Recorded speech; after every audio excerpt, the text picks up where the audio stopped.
আমার গর্ভবতী দিদি তার নিজের খেয়াল রাখার জন্য বাচ্চা ডেলিভারির শেষের দিকে আমাকে নিজের শ্বশুর বাড়িতে ডেকে নিয়েছিল। কিন্তু আমার জামাইবাবু সেই সময় আমার সাথে জোর জবরদস্তি করার চেষ্টা করেছিল, আর আমি ভয় পেয়ে গিয়ে আমার দিদিকে সবকিছু বলে দিয়েছিলাম। কিন্তু আমার দিদি বলল যে তোমাকে এগুলো করতেই হবে, না হলে বাইরের লোকের আঘাত ততটা কষ্ট দেয় না যতটা নিজের লোকের আঘাত দেয়। আমার সাথেও কিছুটা এরকমই হয়েছিল। আমার এই গল্প আপনার শরীরের লোম খাড়া করে দেবার মতো গল্প। কোনোভাবেই আমার নষ্ট হওয়ার পেছনে বাইরের কোনো লোক ছিল না। আমার এই গল্পটা আপনাদের কাছে পৌঁছানোর উদ্দেশ্য এটাই যে আপনারা সমস্ত বিষয়ে সাবধান থাকুন। আমার নাম রূপা। আমরা দুই বোন ছিলাম, আর আমার বড় দিদি পারুর বিয়ের সময় আমার মাত্র 15 বছর বয়স ছিল। আমাদের দুই বোনের বয়সের মধ্যে খুব একটা তফাৎ ছিল না, কিন্তু আমার দিদি আমার একমাত্র বোন ছিল, আর এই জন্য তার বিয়ের সময় আমার কেঁদে কেঁদে খুব খারাপ অবস্থা হয়ে গিয়েছিল। আমার জামাইবাবু কৈলাস বিদায়ের সময় আমাকে ভালোবেসে তার পাশে বসালো, আর আমার হাত ধরে বলতে লাগলো, রূপা, কাঁদার কি আছে, শালি তো আধি ঘরওয়ালি হয়, তোমার যখন মন চাইবে আমাদের ঘরে চলে আসবে। জামাইবাবুর এই কথা শুনে আমি ভীষণ খুশি হয়েছিলাম। দিদি বিয়ে করে অন্য শহরে চলে গেল। কৈলাস জামাইবাবু বলেছিল, যখনই তুমি তোমার দিদির কাছে আসবে তখন আমি নিজে তোমাকে আমাদের শহর ঘোরাবো। দিদি তো বিদায়ের পর চলে গেল, কিন্তু আমার মনের এই ইচ্ছা হলো যে কখন আমি আমার দিদির বাড়ি যাব আর খুব মজা করব। দিদির বিয়ে হয়েছিল 1 বছর হয়ে গিয়েছিল, কিন্তু আমি তার শহরে যেতে পারিনি। পুরো 1 বছর পর দিদি আমাদের বাড়ির কাছাকাছি এসে ঘুরে গিয়েছিল, আর কৈলাস জামাইবাবু তার সাথেই ছিল। সে খুব ভালো মানুষ এবং খুব ভালোবাসতেও পারতো। যতদিন সে আমাদের বাড়িতে ছিল ততদিন আমার আগে পেছনে ঘুরতে থাকতো, আমার খুব খেয়াল রাখতো। সে আমার জন্য অনেক উপহারও আনতো। আমার কোনো ভাই তো ছিল না, এই জন্য আমার তার প্রতি খুব ভালোবাসা ছিল আর আন্তরিক টানও ছিল। 1 সপ্তাহ আমাদের সাথে কাটিয়ে দিদি আবার নিজের শ্বশুর বাড়ি চলে গেল। 1 মাস পরে আবার দিদির ফোন আসলো, কিন্তু দিদি ভীষণ চিন্তায় ছিল আর মাকে বলছিল সে প্রেগনেন্ট, আর এই অবস্থায় অন্য শহরে গিয়ে সে থাকতে পারবে না, কেননা তার ভীষণ বমি হচ্ছিল আর ডাক্তার তাকে আরাম করতে বলেছিল। এটা শুনে মাও চিন্তায় পড়ে গেল। আর আমার দিদির মধ্যে তো যেন আমার মায়ের প্রাণ ছিল, এতই ভালোবাসতো মা দিদিকে। মা দিদিকে আমাদের ঘরে এসে যখন থাকতে বললো, তখন দিদি বলল কৈলাস তাকে ছেড়ে একা থাকতে পারবে না। যদি দিদি এখানে চলে আসতো তাহলে কৈলাস জামাইবাবু আর তার বাবার অনেক অসুবিধা হতো। আর এমনিতেও এটা তো 2-1 মাসের ব্যাপার নয়, পুরো 9 মাস বাকি ছিল। দিদির এই কথা শুনে মা বলল যে তুমি চিন্তা করো না, আমি রূপাকে তোমার কাছে পাঠিয়ে দিচ্ছি, আর বোন গেলে তোমার মনও ভালো হয়ে যাবে, রূপা তোমার বাড়ির কাজকর্মেও তোমাকে সাহায্য করতে পারবে। মায়ের এই কথা শুনে দিদি খুব খুশি হয়ে গেল আর বলল, রূপাকে একা পাঠাতে হবে না, আমি কৈলাসকে বলে দিচ্ছি। আমি তো কবে থেকে এই সুযোগের অপেক্ষায় ছিলাম, আর কতবার প্রার্থনাও করেছি ওখানে যাওয়ার জন্য। আর এই জন্য সঙ্গে সঙ্গে আমি খুশি হয়ে গেলাম, আর খুশি খুশি আমি নিজের জিনিসপত্র গোছাতে লাগলাম। মাসি হওয়ার একটা আলাদাই খুশি আমার মধ্যে ছিল। 2 দিন পরে জামাইবাবু আমাকে নিতে আসলো, আর আমি তার সাথে আমার বোনের কাছে অন্য শহরে চলে এলাম। দিদির শ্বশুর বাড়িতে শুধু কৈলাস জামাইবাবু আর তার শ্বশুর ছিল, এই জন্য আমার সেখানে থাকতে কোনো অসুবিধা হয়নি। দিদির শ্বশুর বাড়িতে শাশুড়ি ননদে কোনো ঝঞ্ঝাটি ছিল না। দিদি আমাকে দেখে ভীষণ খুশি হয়ে গেল। দিদি আগে থেকেই আমার জন্য আমার পছন্দের খাবার তৈরি করে রেখেছিল। আমার থাকার জন্য সামনের একটা ঘরও আমাকে দিয়ে দিয়েছিল। দিদির শ্বশুরকে নমস্কার করতে আমি যখন তার ঘরে গেলাম, তখন তার অদ্ভুত কাণ্ড দেখতে পেলাম। দেখলাম সে বিছানায় পড়ে থাকা একজন অসুস্থ লোক, আর আমাকে দেখে অদ্ভুত অদ্ভুত কথা বলতে লাগলো। দিদি আমার হাত ধরে তার শ্বশুরের ঘর থেকে আমাকে বাইরে নিয়ে আসলো আর বলতে লাগলো তার শ্বশুর অনেক বছর ধরে অসুস্থ, এই জন্য মাঝে মধ্যেই সে উল্টো পাল্টা কথা বলে দেয়। তার ঘরে আর যেন আমি কখনো না যাই। আর সত্যি বলতে কি ওই ঘরে যাওয়ার আমার কোনো দরকারই ছিল না। দিদির শ্বশুর আমাদের বাড়িতে দিদির বিয়েতেও আসেনি। কৈলাস জামাইবাবুর সম্বন্ধ আমার বাবার কোনো একটা বন্ধু দিদির সাথে করিয়েছিল। আমার দিদির শ্বশুরের সাথে আমার এই প্রথম দেখা হয়। আর সত্যি তো এটাই ছিল যে আমি তার শ্বশুরের সাথে দেখা করে ভীষণভাবে ভয় পেয়ে গিয়েছিলাম। আমি দিদির ঘরে এসেছি 2 দিন হয়ে গেল, আমি আর তার শ্বশুরের ঘরে যাইনি। কৈলাস দা আমার খুব খেয়াল রাখতো, আর দিদির শরীর ভালো না থাকার জন্য দিদি বেশিরভাগ সময় বিছানায় শুয়েই কাটাতো। সারা ঘর আমি সামলে নিয়েছিলাম। কিন্তু একদিন এমন কিছু হয়ে গেল যে আমি ভয়ে কাঁটা হয়ে গেলাম। রাত্রিবেলা খাবার পর রান্নাঘর পরিষ্কার করে আমি যখন ঘরে এলাম, আমি ভাবলাম যে আমি স্নান করে আসি। গরম এত পড়েছে যে পুরো ঘেমে গিয়েছিলাম। আমি স্নান করার জন্য আমার ঘরের বাথরুমে ঢুকে গেলাম। কিছুক্ষণের মধ্যেই আমি যেন অনুভব করলাম যে কেউ আমাকে দেখছে। প্রথম আমার মনে হয়েছিল যে এটা আমার ভুল, কিন্তু হঠাৎ করে আমার নজর পড়লো বাথরুমের ছোট জানলার দিকে। তখন আমি অবাক হয়ে গেলাম। ওখানে কোনো একটা ছায়া যেন আমার উপরে নজর রেখেছিল। আমি যেন দেখতে পেলাম তাকে, আর আমার বিশ্বাস হয়ে গেল যে কেউ লুকিয়ে লুকিয়ে আমাকে দেখছিল। ব্যাপারটাই আমি তো পুরো ঘাবড়েই গেলাম। আমি তাড়াতাড়ি জামা কাপড় পরে নিলাম আর দৌড়াতে দৌড়াতে বাইরে বেরিয়ে এলাম। দিদির ঘরে যখন গেলাম তখন দিদি আর জামাইবাবু আরাম করে একসাথে বিছানায় শুয়েছিল। আমি তাড়াহুড়োতে তাদের ঘরের দরজায় টোকা দিতে ভুলে গিয়েছিলাম। এবার তাদের দুজনকে একসাথে দেখে আমি লজ্জা পেয়ে গেলাম। জামাইবাবু উঠে বসে পড়লো আর বলল, ভিতরে এসো রূপা, দরজায় দাঁড়িয়ে কি করছো? আমি বুঝতে পারছিলাম না যে আমি কি করব, কি বলবো। আমি তাকে কি করে বলতাম যে বাথরুমের জানালা দিয়ে কেউ আমাকে যেন দেখছিল, মনে হলো যেন দেখতে পেলাম কোনো একটা ছায়া। আমি এমনি বলে দিলাম, যে দিদির কাছে জিজ্ঞাসা করতে এসেছি যে দিদির দুধ খাবে কিনা। দিদি বলল তুমি আরাম করো, বাকি কাজ কৈলাস করে দেবে। আমি দিদির ঘর থেকে বেরিয়ে যখন আমার ঘরে ঢুকছিলাম তখন দেখতে পেলাম দিদির শ্বশুর বারান্দা দিয়ে হেঁটে নিজের ঘরে যাচ্ছে। আমাকে ভীষণ অদ্ভুত চোখে সে তাকাতে লাগলো আর বলতে লাগলো, তুমি খুব সুন্দর, নিজের খেয়াল রেখো কিন্তু। এই কথাটা শুনে আমি রেগে গেলাম। ভাবতেও পারিনি যে সে আমাকে এই ধরনের কথা বলতে পারে। আমি ভয় পেয়ে গিয়ে আমার ঘরে চলে গেলাম। সারা রাত আমি জেগেই রইলাম আর জেগেই কাটিয়ে দিলাম এই ভেবে যে দিদি তো বলেছিল যে তার শ্বশুর পুরোপুরি অসুস্থ আর সে ঘর থেকে বেরোতে পারে না। তাহলে এত রাতে সে বারান্দায় কিভাবে পৌঁছালো আর সে কি করছিল? ব্যাপারটা তো খুব অদ্ভুত, আমাকে খুব ভাবিয়ে তুলছিল। বাথরুমের জানালার কাছে যেটা ছিল সেটা কি শুধুমাত্র আমার চিন্তা নাকি সত্যি? ওটা কি আমার চিন্তা ছিল? ওটা দিদির শ্বশুর ছিল না তো? এই প্রশ্নটা আমাকে পাগল করে দিচ্ছিল। পুরো রাত এমনি তাকিয়ে তাকিয়েই আমি কাটিয়ে দিলাম। তারপরের দিন সকালবেলা জামাইবাবু অফিস যাওয়ার সময় বলে গেল, রূপা আমি বিকেল বেলা তাড়াতাড়ি চলে আসবো আর তোমাকে শপিং এর জন্য বাজার করতে নিয়ে যাব। তুমি বিকেল বেলা রেডি থেকো কিন্তু। এটা বলতে বলতে হঠাৎ সে আমার কাছে চলে আসলো আর আমার গালে হাত দিল আর তারপর অফিসে চলে গেল। দিদি পিছনেই দাঁড়িয়েছিল। দিদি বলল, কৈলাস তোমাকে ভীষণ ভালোবাসে, তোমার অনেক খেয়াল রাখে, তুমিও চেষ্টা করো ওর খেয়াল রাখার। কেননা আমি আজকাল খুব একটা কৈলাসের খেয়াল রাখতে পারি না, ও ভীষণ ক্লান্ত হয়ে যায়।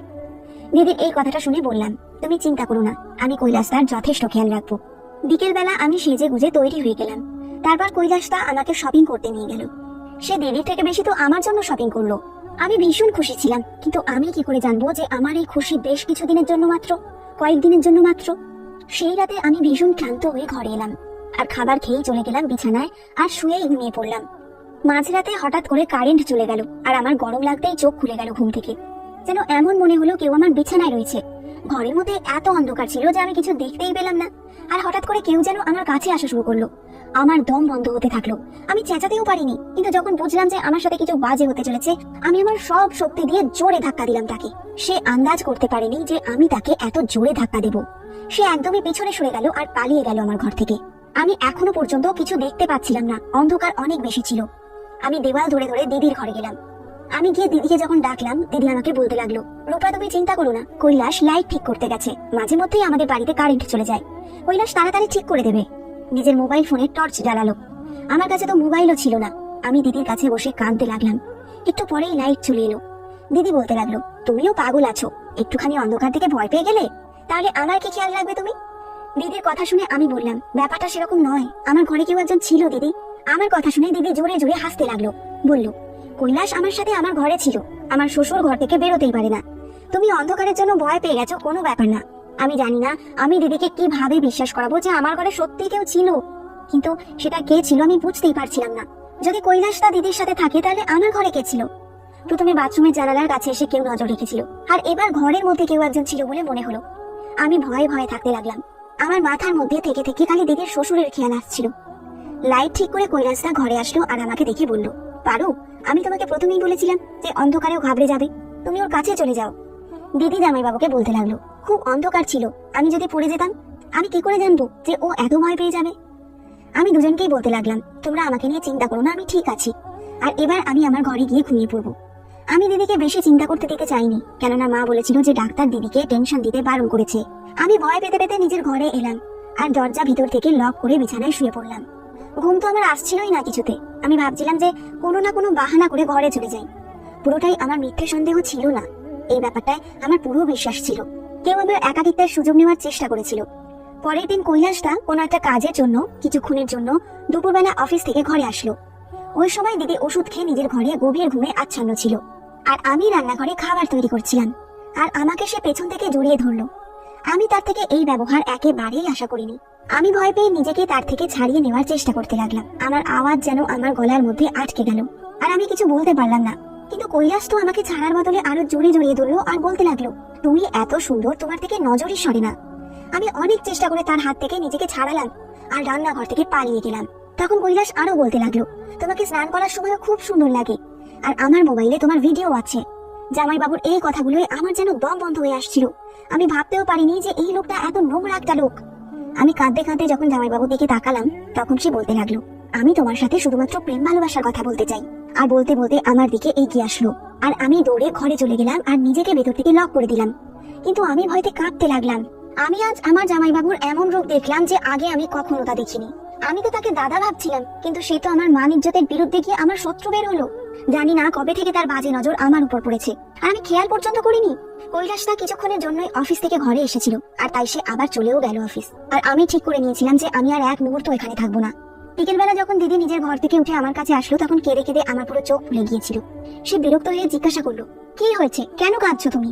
আমি দিদির কাছে সত্যিটা লুকিয়ে গেলাম, কেননা ওর অবস্থা এমন ছিল না যে আমি জামাইবাবুর ব্যাপারে এত বড় কথা বলবো। আমি কাঁদতে কাঁদতে বললাম, খুব মা বাবার কথা মনে পড়ছে, আমি বাড়ি যেতে চাই। কথাটা শুনে দিদি আমাকে জড়িয়ে ধরে বলল, ব্যাস মাত্র এইটুকু ব্যাপার, আর তার জন্য তুমি কেঁদে কেঁদে তোমার চোখ ফুলিয়ে ফেলেছো? তুমি চিন্তা করো না, আমি কৈলাসকে বলবো যে তোমাকে বাড়ি পৌঁছে দিতে। জামাইবাবুর সঙ্গে এক শহর থেকে অন্য শহরে যাবার কথা ভেবে আমার তো ভয়ে কাঁটা দিয়ে উঠল শরীরে। আমি দিদিকে বললাম, বাবা আমাকে নিতে আসুক। দিদি বলল, ঠিক আছে, ভালো কথা, এই বাহানায় বাবার সাথে আমারও দেখা হয়ে যাবে। আমি দিদির কথা শুনে খুব খুশি হয়ে গেলাম। আর দিদি যেইমাত্র আমার কাছ থেকে উঠে নিজের ঘরে গেল, তখনই তার জোরে চেঁচানোর আওয়াজ শুনতে পেলাম। আমি সঙ্গে সঙ্গে দিদির ঘরে গেলাম। আমি গিয়ে যা দেখলাম তা দেখে আমার হুঁশ উড়ে গেল। দিদি বিছানার পাশে পড়ে গিয়েছে আর নিজের পেট ধরে জোরে জোরে চেঁচাচ্ছে। আমি দিদিকে উঠিয়ে বিছানায় শোয়ালাম আর অনেকক্ষণ তার কাছে বসে রইলাম। তার অবস্থা আমার ঠিক মনে হলো না। আমি দিদিকে বললাম, ডাক্তারের কাছে চলো দিদি, কিন্তু দিদি বারণ করে দিল আর আমার হাত ধরে বলল, আমাকে ছেড়ে তুমি যেও না রূপা, এই অবস্থায় আমি একা থাকতে পারবো না। আজ তো তুমি ছিলে তাই আমাকে ওঠালে, আমার খেয়াল রাখলে, কিন্তু তুমি যাবার পর যদি এরকমটা হয় তাহলে তো আমার বাচ্চা মরে যাবে। দিদির এই কথা শুনে আমি ভীষণ চিন্তায় পড়ে গেলাম। খানিকটা বাধ্য হয়ে আমি কিছুদিন থেকে যাওয়ার কথা ভাবলাম আর দিদিকে বললাম, তুমি একদম চিন্তা করো না, আমি তোমার সাথে আছি। আমার কথা শুনে দিদি খুব খুশি হলো আর আমাকে জড়িয়ে ধরলো। জামাইবাবু বাড়ি চলে এসেছিল। দিদি জামাইবাবুকে বললো যে পড়ে যাওয়ার জন্য তার শরীর খুব খারাপ লাগছে। আর এটা শুনে জামাইবাবু বেশ চিন্তায় পড়ে গিয়েছিল দেখলাম। সে আমায় বলল, দিদির জন্য জুস বানিয়ে নিয়ে এসো। আমি রান্নাঘরে গিয়ে সবার জন্য জুস বানাতে লাগলাম। আর আরো একবার কৈলাসদা রান্নাঘরে চলে আসলো আর আমার সাথে জোর জবরদস্তি করার চেষ্টা করলো। আমি কৈলাসটাকে ধাক্কা দিলাম আর রেগে গিয়ে বললাম, তোমার লজ্জা করে না? তোমার বউয়ের শরীর এত খারাপ আর তুমি নিজের শালিকার সাথে এরকম নোংরাম করো? জামাইবাবুর ওপর আমার কথার কোনো প্রভাবই পড়লো না। সে আমার সাথে আবার জোর করার চেষ্টা করলো। আমার চেঁচামেচিতে দিদি চলে আসলো। আমি এতটা ঘাবড়ে গেলাম যে দিদির সেই অবস্থা দেখে না ভেবে শুনেই আমি তাকে জামাইবাবুর সব সত্যি বলে দিলাম। দিদি একবার আমার মুখের দিকে তাকালো আর তারপর দ্বিতীয়বার জামাইবাবুর মুখের দিকে তাকালো আর তাকে বলতে লাগলো, তুমি কিরকম মানুষ যে একটা 15 বছরের মেয়েকে তুমি কাবু করতে পারো না? এই এক সপ্তাহ ধরে তোমাকে একা না যাচ্ছে আর তুমি কিচ্ছু করতে পারলে না। দিদির এই কথা শুনে তো আমার পায়ের তলা থেকে মাটি সরে গেল। আমি অবাক হয়ে দিদির মুখের দিকে একভাবে তাকিয়ে রইলাম। তুমি কি বলছো দিদি? আমি বলে উঠলাম। দিদির মুখে একটা অদ্ভুত হাসি খেলে গেল। সে আমার হাত ধরে নিজের ঘরে নিয়ে গেল। আমি অবাক হয়ে দিদিকে দেখতে লাগলাম। দিদি আমাকে তার কাছে বসালো আর আমার মাথায় হাত বোলাতে বোলাতে বলল, দেখো রূপা, আমার কথা মন দিয়ে শোনো। আমি কৈলাসের সব সত্যি জানি, কিন্তু কৈলাস তোমার থেকে যেটা চায় সেটা তোমাকে করতেই হবে। আমি রেগে গিয়ে উঠে দাঁড়িয়ে পড়লাম আর দিদিকে বললাম, এ তুমি কি কথা বলছো? তুমি কি জানো তোমার বর আমার সাথে কি করতে চেয়েছে? সে আমাকে ব্যবহার করতে চায়, আমার সাথে নোংরামো করতে চায়। আর তুমি কি করে এরকম একটা মানুষের সাথে জীবন কাটাচ্ছ দিদি, যে তোমাকে প্রেগনেন্ট হবার পরও তোমার বোনের উপর নোংরা নজর রাখে? সে তোমাকে আর তোমার বাচ্চাকে সারা জীবন কি ভালোবাসবে? আমার কথা শুনে দিদি বলতে লাগলো, তোমাকে কৈলাসের সাথে সেই সমস্ত কিছু করতে হবে যা সে তোমার থেকে চাইছে, না হলে সে কখনো বাবা হতে পারবে না। দিদির এই কথাটা শুনে আমি বললাম, তুমি কি বলছো? তোমার পেটে তো জামাইবাবুর বাচ্চা। আমার কথা শুনে দিদি হাসলার বলল, না, আমি গর্ভবতী না আর আমার পেটে কোনো বাচ্চা নেই। আমার এমন কিছু রোগ আছে যার জন্য আমি কোনোদিন মা হতে পারবো না। এজন্য আমি তোমাকে এখানে ডেকেছিলাম, যাতে তুমি এখানে এসে আমাকে আর কৈলাসকে একটা বাচ্চা দিতে পারো। কৈলাস অন্য কারোর বাচ্চা দত্তক নিতে চায় না, সে নিজের বাচ্চাই চায়। আর এই জন্য আমার কাছে এর থেকে সহজ রাস্তা আর নেই। আমি অন্য কোনো মহিলাকে নিজের সতীন বানিয়ে এখানে রাখতে চাই না।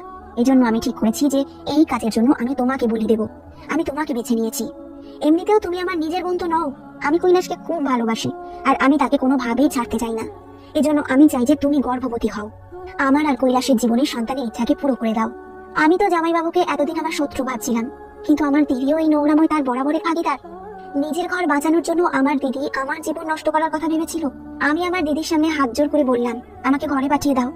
কিন্তু আমার দিদি আমার একটাও কথা শুনলো না আর রাতের অন্ধকারে নিজের বরের বিছানায় আমাকে পাঠিয়ে দিল। আমার কাছে বাঁচার কোনো পথ ছিল না, কেননা আমার দিদি আমাকে ভয় দেখিয়েছিল যে যদি আমি তার কথা না শুনি তাহলে কৈলাস আমার সাথে জোর জবরদস্তি করবে আর এর যে দোষ সেটা আমার কোনো মিথ্যে প্রেমিকের নামে চাপিয়ে দেবে। আর আমি সারা জীবন আমার মা বাবার কাছে আমার মান ইজ্জত নষ্ট হবার কৈফিয়ত দিতে পারবো না। আমি ভাবতেও পারিনি আমার বোন আমার সাথে এরকম ব্যবহার করবে। আমি জানতাম আমার বোন আমার নিজের বোন নয়, কিন্তু আমি কখনো আমাদের মাঝে এমন বিভেদ আসবে স্বপ্নতেও ভাবিনি।